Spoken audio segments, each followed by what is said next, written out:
के गोरी मोला ते सताई, आधी रतिया रानी नींद ले जगाई। तहाँ बस गे मोरे तन मन, तहाँ बस गे मोरे तन मन, डोली लेके तया जा सजन, डोली लेके तया जा सजन।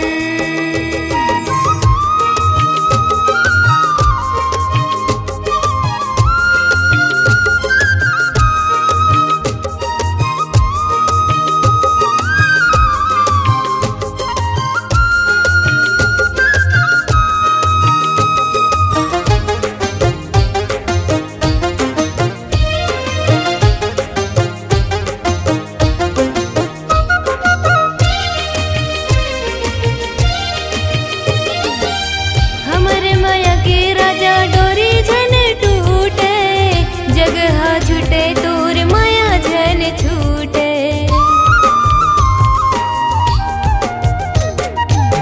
हमरे माया के राजा डोरी झन टूटे, जगह छूटे तोर माया झन छूटे।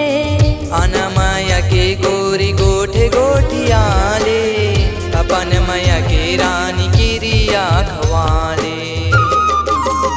झन छोड़बे कभू मोरी संग, जन छोड़बे कभू मोरी संग, डोली लेके तया जा सजन, डोली लेके तया जा सजन।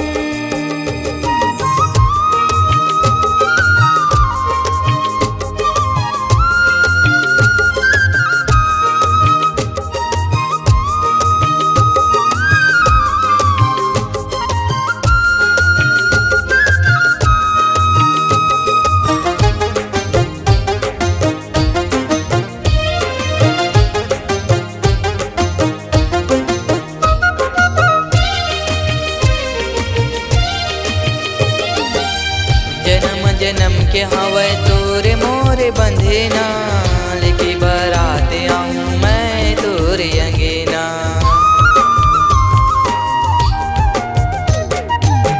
जन्म जन्म के हवै तोरे मोरे बंधेना, लेके बारात आऊं मैं तोरे अंगेना।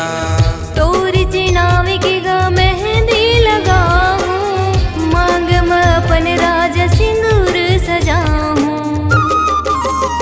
मोला ले जा अपन आंगन, मोला ले जा अपन आंगन, डोली लेके तया जा सजन, डोली ले